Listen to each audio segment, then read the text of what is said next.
Hello, friends. We are back here for another Fic Night from hpfanfictalk.com, aka HPFT. Uh, we are excited to have all of our live viewers, and we're excited for everybody who we've got a good, loyal crew who watches our stream after the fact. We are lucky enough to be joined once again by the author of this month's featured fic for Fic Night, which is Magnolias in the Country by Taylor, aka ShadowRose. Hi. And so Taylor's with us. She is going to be with us from the start because Magnolias in the Country, her story, is going to be one of our shorter stories. So we'll have more time to ask lots of questions, and we hope you will join us in either the live chat next to the video itself or by tweeting at us. You can reach our Twitter at HP Fanfic Talk. So pretty simple for a site known as HP Fanfic Talk, right? So without me blathering on any further, we are going to go ahead and actually get to what you want to hear, which is the story. Again, it is Magnolias in the Country by ShadowRose. A dark-haired wizard pulls a flask from the pocket of his dress robes, unscrewing the cap and swallowing a generous portion of fire whiskey. He hadn't expected to need the alcohol so soon, but apparently the mere sight of the wedding venue is enough to set his nerves ablaze. He knows he's running late, but he should already be moving about the venue, making sure that the rest of the groomsmen are doing their assigned jobs, and generally ensuring that the beginning of the day goes off without a hitch. But there's lead in his shoes, and an acute sense of dread cooling in his stomach. And it's been holding him back from moving in the purposeful manner that's expected of someone holding his level of importance at this event. He knows what it is that's keeping him frozen in place, because it's the same thing subtly shoving him forward, reminding him that he needs to be there for Scorpius. It's love. Love, Albus thinks to himself. That thing with feathers and wings and claws that digs into your soul to make its mark and leave its pain before flying away, off into the distance, leaving you cold and alone and scarred. Albus Potter's in love with Scorpius Malfoy, but Albus isn't the one marrying him today. Albus has always had some sort of internalized radar that allows him to find his best friend in a room within seconds. One could argue that it's not that difficult, that really, all anyone has to do is look for the tallest boy in the room with the shock of messy platinum hair. But Albus knows it's something more than just that. It's the result of 7 years of being inseparable at Hogwarts, and staying so in the years after that. Of knowing everything there is to know about each other, from Albus's secret insecurities about living up to his father's reputation, to the thin hairline scar that stretches across the inside of Scorpius's right thigh.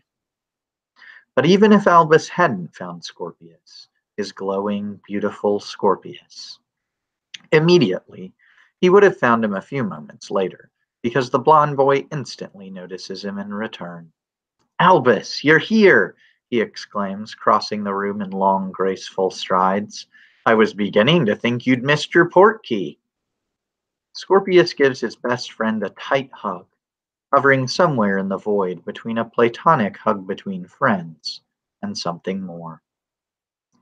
Albus unconsciously inhales Scorpius's familiar scent of cedarwood and citrus, and it sends his heartbeat into an even more frazzled tempo. "Wouldn't miss it for the world," Albus chokes out, even though in all honesty he'd rather be literally anywhere else than the wedding between the love of his life and his cousin. It's only out of loyalty to his best friend, and of course the formal obligation of the best man title, that he's here right now. The other groomsmen, two of Albus and Scorpius's other friends from Hogwarts, one of Scorpius's cousins, and Rose's little brother Hugo, start welcoming the guests, leaving Albus alone with Scorpius. Scorpius stops in front of a mirror, checking his reflection and fiddling with the bow tie around his neck. Can you redo this? You know I've always been miserable with ties of all sorts. Albus is instantly transported back to the day they met, when Scorpius changed into his Hogwarts robes and had the most pitiful four-in-hand knot that Albus had ever seen. Albus had fixed Scorpius's tie that day too, and that simple act had been the catalyst for their years of friendship. Of course, Albus answers, and hopes that he's successfully masking the myriad of emotions floating through his brain right now. He walks in front of Scorpius, hands shaking as he gently pulls the bow tie undone and starts to tie it again.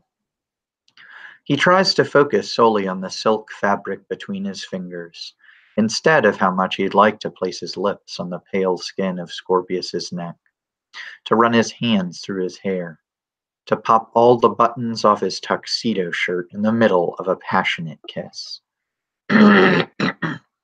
Scorpius's voice tears him from his concentration.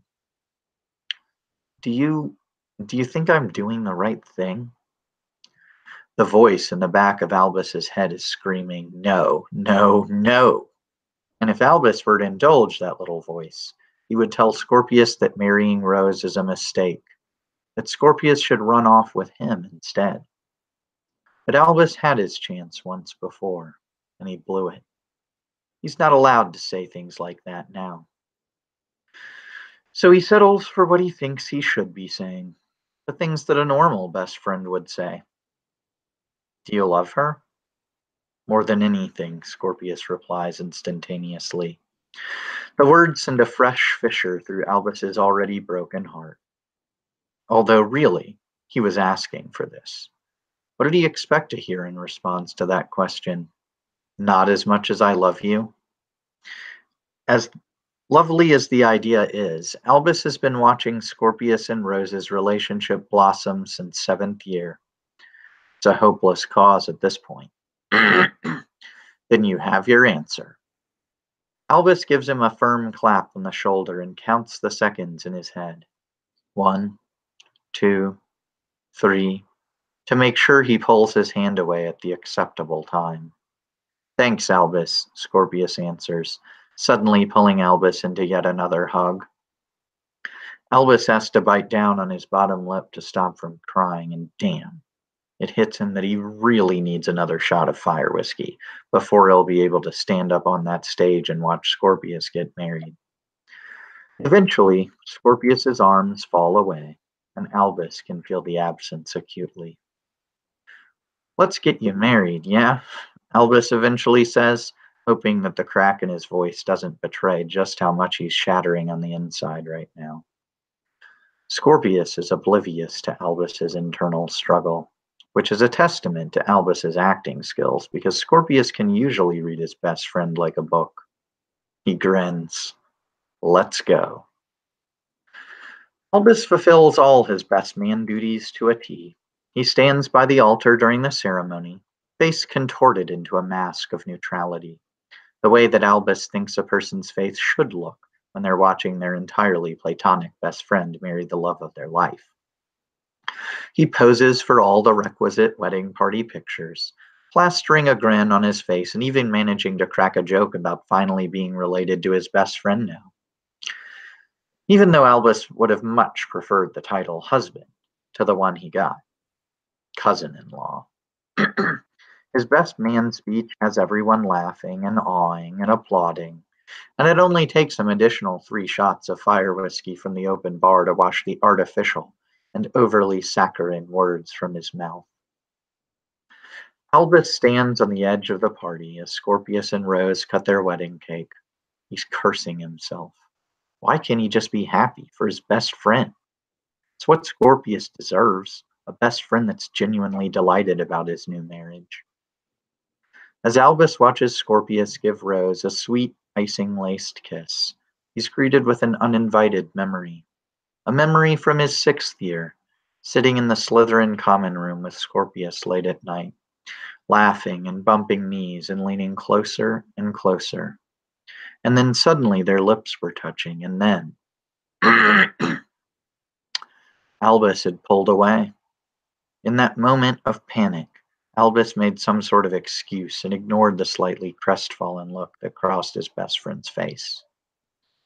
Not for the first time, Albus wonders if things might have turned out differently if he hadn't ran away. Maybe Albus would be the one marrying Scorpius today instead of Rose. He curses his 16-year-old self for being so cowardly. If only his adolescent self could have known just how much pain that one little action would cause him in his later years, perhaps he wouldn't have run. And perhaps he wouldn't be so heartbroken now. Albus finds another shot of fire whiskey, his 9th so far today, possibly, and doesn't even flinch as the liquor burns its way down his esophagus. It may burn his throat, but it numbs everything else. He's able to keep it together until Rose and Scorpius's departure, and they go around as husband and wife to say farewell to their guests before catching a portkey to their honeymoon. This time, when Scorpius hugs him, there's no mistaking it for anything but friendly. Thanks for all your help today, Al, Rose says sweetly, and hatred for his cousin rises up in Albus's throat like bile. Of course, he doesn't deserve that wrath, and Albus still has enough of his wits about him to keep his mouth glued shut. Ruining his relationship with Rose would undoubtedly ruin his relationship with Scorpius. Wives trump friends, after all. And Albus would most certainly fall apart if his actions caused him to lose not only Scorpius's love, but also his friendship. So it's only after they're gone that Albus disappears into the depths of the reception hall, taking a bottle of fire whiskey that he'd nicked from the bar with him as his only source of company. There, sitting on the floor of an empty hallway, is where the tears that have been stinging the back of Albus's eyes all day are finally let free. He pulls his knees to his chest, letting the pain of a broken heart consume him, tearing his soul apart with a kind of agony he hadn't known possible until this moment. It's James who finds him first, still with his forehead to his knees and the bottle of fire whiskey much less full than it was before. Albus feels his brother sit in the space next to him. You loved him, didn't you? Albus and his brother haven't ever really been all that close. Not since starting Hogwarts, at least. Different houses, different friends, and different interests had served to split them apart. James had his Gryffindor Quidditch captaincy, and Albus had his Slytherin prefect badge. But despite that, James has always known his little brother better than anyone. Albus picks his head up and nods wordlessly. He's sure he looks just as much of a disaster as he feels. His insides have been in turmoil all day, and now that he's not suppressing it, he's positive that his eyes are bloodshot and swollen. His face drawn and pale. Probably reeks of alcohol as well. You did good today, in spite of all that, James replies. You made Scorpius really happy. Albus's tongue feels like it's made of lead, although he's not sure if that's from the alcohol or something else. And that's all that matters, he forces out, the words somewhat slurred and so quiet that it's a wonder James can even hear them at all. So that was, for anybody who is just jumping in, Magnolias in the Country by Taylor, aka ShadowRose, who is fortunately live with us right now. Taylor, tell us about the story behind the title. So the story behind the title is that it is actually part of a line from a country song. The song itself is Marry Me by Thomas Rhett, and I'm just the type of person that gets ideas from music, and the entire song just happened because this entire story happened because this song just like got stuck in my head and just became this whole story. And so I wanted to give it a title that sort of stayed in that line. So I think it's a random lyric from the first verse of the song. Well, I think it rolls off the tongue great. And I'm sure that you posted the song in the earworm thread, right? Maybe. I feel like I feel like I probably wouldn't have owned up to listening to country music. Oh, okay. A guilty pleasure. I see. Well, one of the things that I really enjoyed about the story was your use of adjectives. I thought that really enhanced all of the descriptions. You know, some people will throw them out there either sparingly or like, you know, really basic. But your story it felt like it just had like all the right adjectives. Was that something that like you consciously went through and edited, or did it just flow naturally for you? I think a lot of it flowed. I feel like when I write angsty things in particular, every word feels a bit more measured than when I'm writing, I guess, anything that's more fluffy or just not quite as emotionally charged. And so a lot of the adjectives just come out of the fact that my writing in angsty situations is just much more measured to begin with. Is angst one of your favorite genres to write, would you say? I think it's fun, which is probably not a probably shouldn't find that quite as fun considering it's usually a pretty intense. It's a different writing experience, I think, than writing anything. Just because it does feel everything that I do when I write angst just feels so much more intentional. So it's just a different, maybe not better or worse, just different. Well, this story actually it was up against a couple other stories, but out of the votes, this kind of really outstripped the others, which I think is a testament to how well that worked out. What was the reasoning behind the choice for Albus and Scorpius and Rose, with Albus as the main character? I think it's a mix of things, one of which being that as this story concept came into my head, I had also just started kind of really getting behind this Scorpius and Albus ship, which is really kind of sad that my immediate reaction to starting to enjoy a ship was to immediately sink it. But given what the story concept that I wanted to write, which was this idea of this wedding where two people were getting married and the third person was kind of on the outside looking in and being like, but wait, I wanted to be the one marrying you. It just, those characters just fit in that spot really well. Did you feel like there was something specific about Albus that you wanted it to be like him, that it was the unrequited out of the three? I don't know. I think I don't think there was ever really a conscious choice between the characters. I think when I put it together, that's just how it fell. I don't think I ever really considered writing it from, because I think in that situation, obviously with those three characters, the only two situations that would work would be Scorpius and Albus, and then Rose being the third character. And writing Albus just felt more natural, I guess. Well, one of the things that was interesting too, I thought, was the portrayals of the different characters.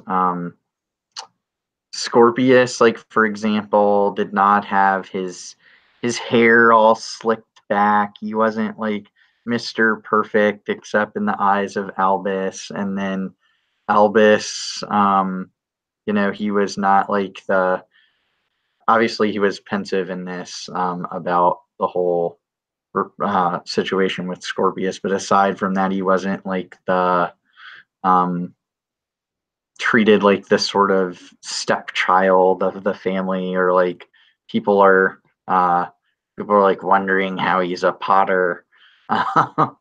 So what was the reasoning for kind of exposing or writing the characters in that way?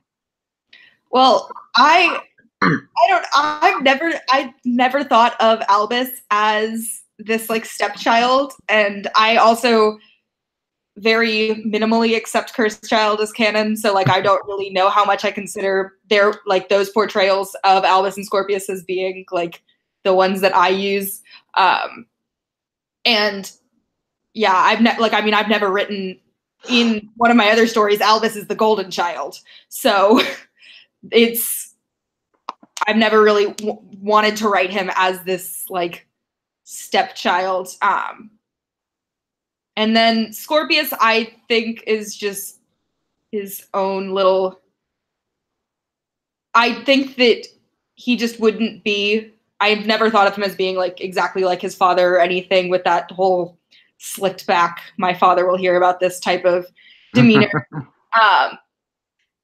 And so I just wanted to show a departure from, I think, both of those kind of accepted portrayals or more common portrayals.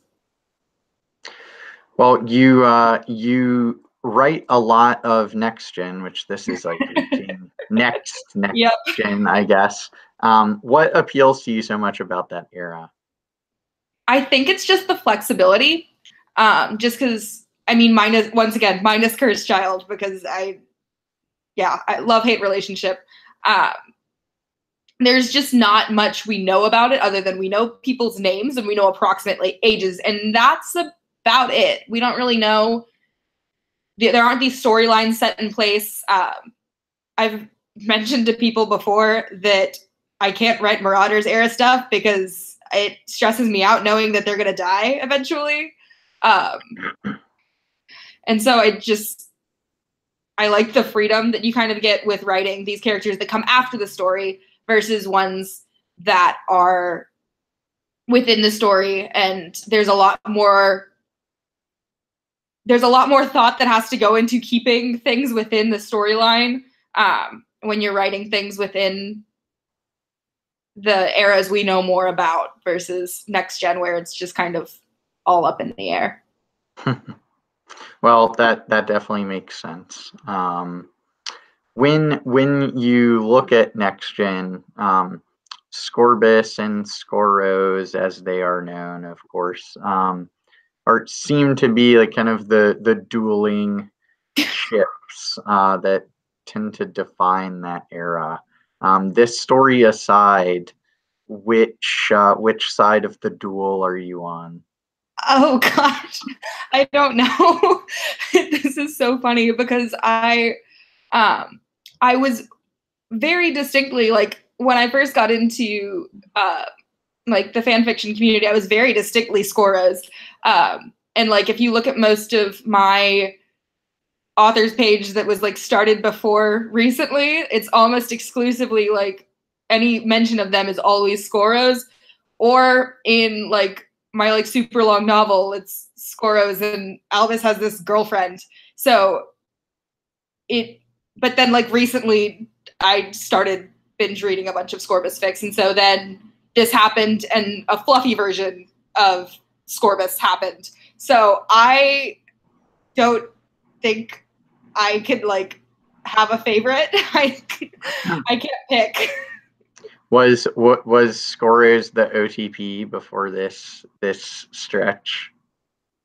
I think Jilly's always been the OTP.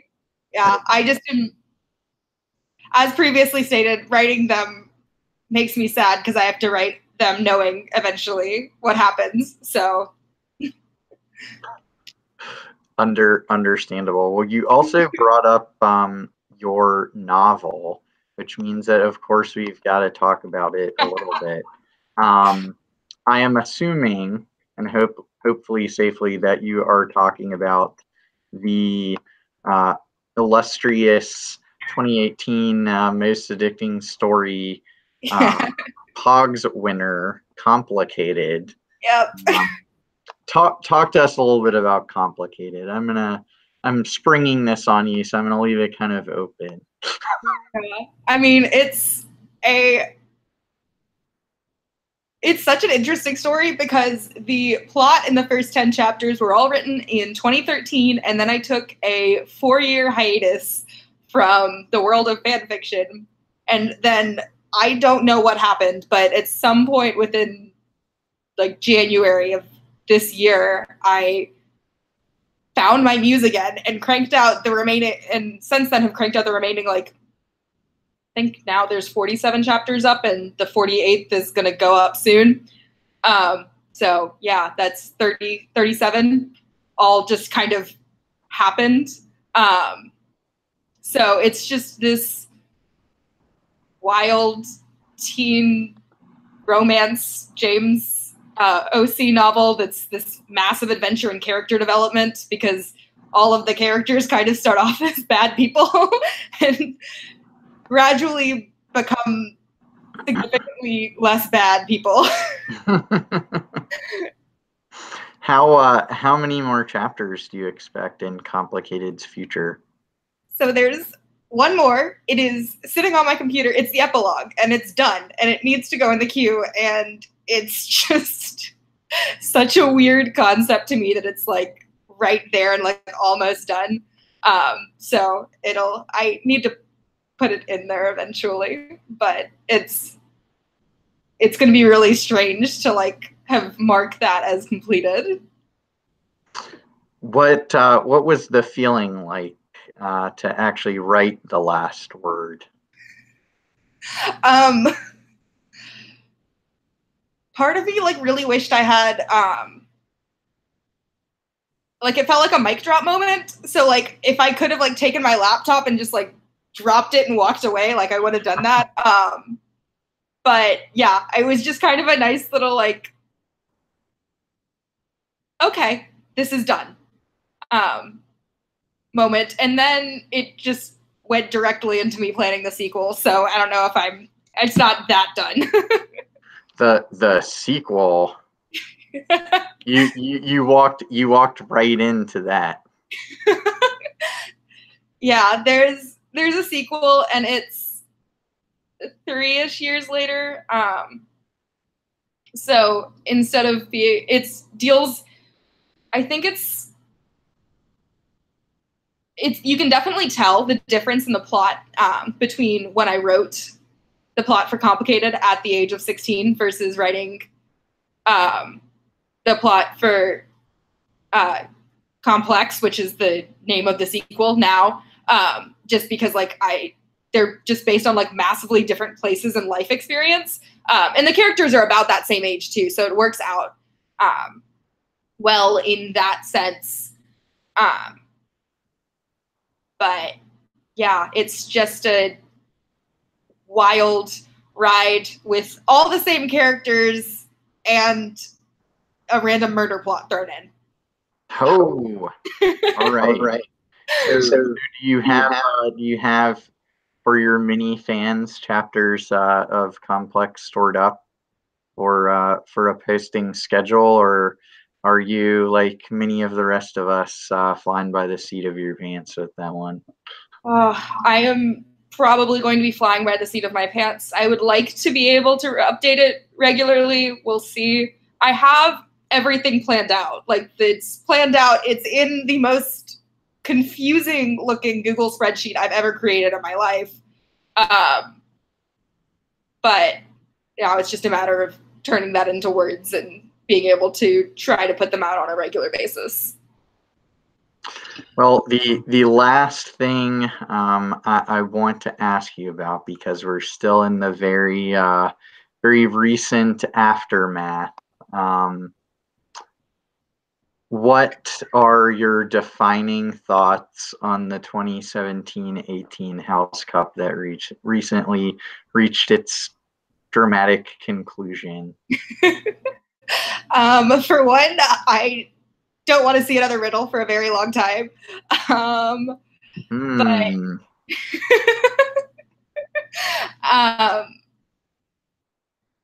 I mean, I came in relatively towards the end of it. I came in at the end of March. So the main event that I really got to participate in was the finale. And it was just really, really cool to see everyone working together and everyone panicking together, both within our house and kind of getting to see things play out with the other houses as well. And it was just a lot of fun. And now I'm really excited to see all of the finished products. So, well, who knows when they'll be coming. But I want to say thank you one more time for joining us. It's always better, I think, on our streams when we get to have the author, we get to actually ask you the direct questions live on screen rather than pre-gamed answers or side chat. yeah. So thank you very much for taking the time out. This has been August Fic Night with the incomparable Taylor, aka ShadowRose, the author of our featured fic, at least for Fic Night. I don't want to horn in on anybody else's turf, but the featured fic for Fic Night this month, Magnolias in the Country. There's a link in the description once this video actually posts shortly after the stream ends. And if you haven't checked it out, I hope you will follow that link in the description because it probably reads even better than I read it with all of my clearing of my throat. So thanks again. Thanks everybody who joined us. And this has been your August Fic Night. And Kevin and Taylor are signing off.